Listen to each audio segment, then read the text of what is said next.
Hablaremos esta noche del cero. Podríamos empezar diciendo que la numeración escrita es probablemente tan antigua como la propiedad privada. Debe haber nacido, calculo yo, o calculan hombres más sabios que yo, con el deseo del hombre de llevar la cuenta de sus rebaños o de otros bienes. Aparecen en las más antiguas civilizaciones.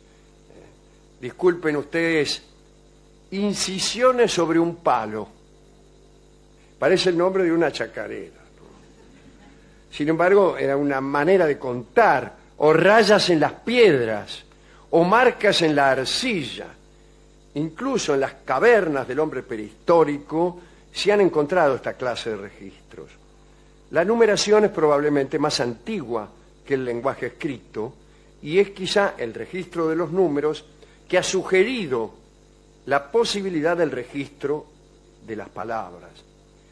El uso esquemático de la escritura numérica tiene sus antecedentes más antiguos en Sumer y en Egipto, como en verdad casi todas las cosas. En ambos pueblos aparece el sistema cardinal, es decir, cada número hasta 9 es simplemente una reunión de signos, unas rayitas. Este es el sistema cardinal. 1, 2, 3, 4, 5, 6, 7, 8, 9 son rayitas. Y el 10 es otro signo, ya no es una rayita. El 100 es otro. En algunas civilizaciones no hay más que 10. En otras no hay más que el 100, etc. En oposición a ese carácter cardinal se encuentra la numeración ordinal, en la cual los números son reemplazados o por letras del alfabeto, en el orden en que éstas se suceden, o por otros signos. Y esto es lo que pasaba con los fenicios, los griegos, los hebreos. Ya no eran rayitas, era una letra. Era un signo que reemplazaba al 1, al 2, al 3, etc. Y si eran letras, eran en el orden del alfabeto. Alfa era el 1 y así. La numeración romana muestra un cierto retorno a los criterios cardinales porque hay, en algún caso, los famosos palitos, ¿no? La evolución de los sistemas de numeración de la antigüedad encuentra su expresión final en el sistema ordinal de los griegos y también en el cardinal de los romanos. ¿Cuál era superior? Bueno, qué sé yo. En realidad ninguno, porque ninguno se adaptaba a las operaciones aritméticas. Ni los griegos ni los romanos crearon una aritmética especial. Y es raro que pueblos tan adelantados en otras ciencias no hayan hecho casi ningún progreso en el arte de calcular. Tanto es así que la dificultad de los cálculos en aquellas civilizaciones era enorme. Un tipo capaz de hacer cuentas era considerado con muchísimo respeto. Por ejemplo, un mercader alemán, te estoy hablando en el siglo XV, tenía un hijo y deseaba darle una educación comercial. Y si el tipo deseaba que su hijo aprendiera suma y resta, lo podía mandar a una universidad alemana. Si en cambio lo quería especializar en multiplicación y división, lo mandaba a Italia. Así estaban las cosas, ¿no? ¿Y cómo se multiplicaba o se dividía en aquel entonces? Me preguntará usted, ¿no? En general se duplicaba. Los tipos sabían duplicar. Entonces, la multiplicación era una serie de duplicaciones y la división era descomponer un número varias veces en dos partes iguales. Entonces, ahí van progresando, ¿no? Por ejemplo, ponele, vos querías multiplicar 46 por 13. No importa para qué. No importa para qué. Queríamos multiplicar 46 por 13. Primero hacían 46 por 2. Les daba 92. Después hacían 92 por 2. Y le daba 184. Y así seguían duplicando. 184 por 2 le daba 368.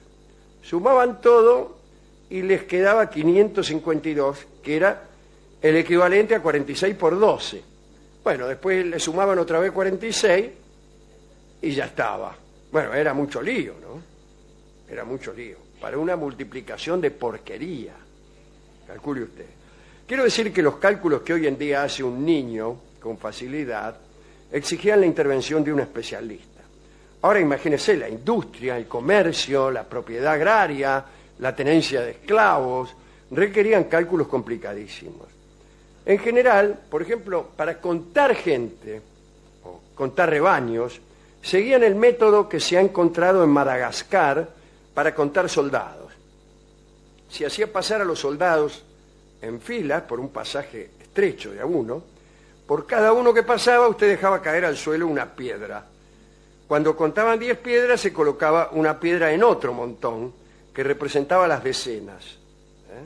Cuando se juntaban 10 piedras en el segundo montón, se habilitaba un tercero, que correspondía a las centenas. Y este método fijó la mente a un solo paso del cuadro contador, del ábaco, que es un cuadro plano dividido en columnas paralelas que representan un orden decimal distinto. Las unidades, las decenas, las centenas. Porque el asunto es este, ¿no? Hay un cuento de Borges, que es Funes el Memorioso, y Funes le había puesto nombre a todos los números. No me acuerdo cuáles eran esos nombres, pero el 1 era Fantoche, el 2 era Terencio, el 3, qué sé yo, el negro Timoteo, el 4, el agua blanda, y así hasta 500. Y dice Borges, lo que no comprendía Funes es que el número 374 no era el manto celeste, sino que era 4 unidades, 7 decenas y 3 centenas. Ese era el asunto, ese era el 374. Y eso es lo que el mundo tardó tanto en comprender. Cuando se comprendió esto, las cosas mejoraron. Hubo un tipo, un hindú desconocido, que descubrió el principio de posición. Y sin este invento ningún progreso en la aritmética hubiera sido posible.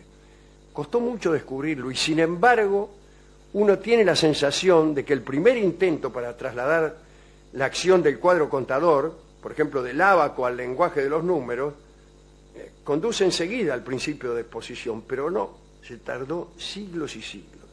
¿Por qué los grandes matemáticos de Grecia no vieron esto? ¿Cómo una nación que nos dio la geometría no pudo crear ni siquiera una álgebra rudimentaria? Respuesta, qué sé yo. El principio de posesión, o mejor todavía de posición, que no descubrieron los griegos, consiste en dar a una cifra un valor que depende no solo del elemento de la sucesión natural que aquella representa, sino de la posición que ocupa respecto de otros símbolos. Así, la cifra 2 en 342 vale 2, en 324 vale 20 y en 234 vale 200. Pero faltaba algo. Un 3 y un 2 podían ser 32, pero también podían ser 302 o 3002. Y lo que faltaba era algo para señalar las columnas vacías. Hacía falta un símbolo de nada. Y otro desconocido hindú lo concibió. Y la palabra que usó para nombrar a ese símbolo fue suña, así le puso. ¿Cómo suña vino a dar en cero? Se preguntará usted ya al borde del ataque. Es que los árabes del siglo X adoptaron aquella numeración hindú y tradujeron suña por sifr, que significa vacío en árabe, como todos bien sabemos. Cuando esa numeración pasó a Italia, cifr se latinizó y fue sephirum, y así llegó, después de varios saltos, desde luego, a la palabra italiana cero. En la misma época, Jordanus Nemorarius introdujo el sistema árabe en Alemania y conservó la palabra árabe cifr y la cambió ligeramente en cifra. Y durante un tiempo en Europa, cifra fue cero. La actitud de la gente hacia esta nueva numeración se refleja en este hecho. La palabra cifra era sinónimo de signo secreto. Y así viene la palabra descifrar o mensaje cifrado. También hay un ritmo criollo que se llama cifra.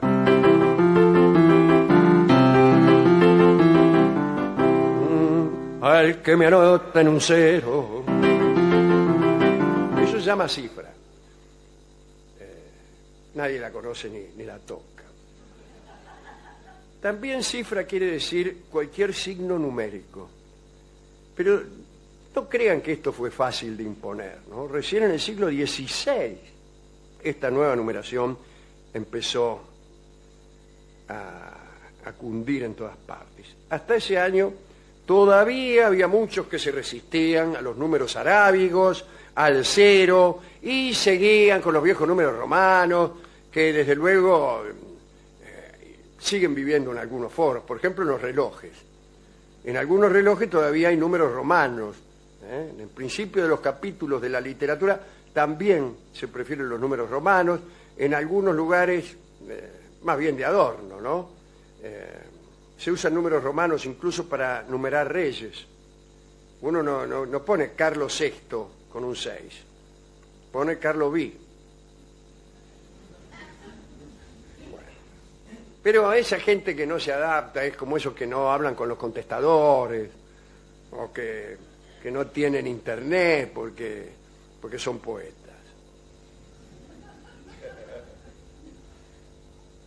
Hoy tenemos alguna noción, ¿no?, de esa dificultad que hay para leer en números romanos cuando vemos algunas películas y nos damos cuenta de que ponen la fecha en que fue hecha la película con números romanos y cuesta un potosí leer 1979 en números romanos. ¿Por qué no lo ponen del modo más usual? Bueno, esta charla está dedicada a los calculistas del Imperio Romano que para multiplicar 45 por 13 tardaban 6 horas. También a Leonardo de Pisa, a Leonardo Fibonacci, aquel que trabajó tanto por esto y que fue también inventor de la famosa serie de Fibonacci, 1, 2, 3, 5, 8, 13 y todo así por el estilo. Cifras que fueron utilizadas también en la música. Hemos buscado para ilustrar esta charla canciones con números. Y el tango no está muy relacionado con la matemática y el rock and roll tampoco. Hemos registrado el tango 1, el tango el 13, el tango, la samba 7 de abril. Así que no sabemos con qué número vamos a ilustrar esta charla, pero yo propongo hacer lo siguiente. Yo voy a hacer así y ustedes digan pare cuando quiera. Va. 39.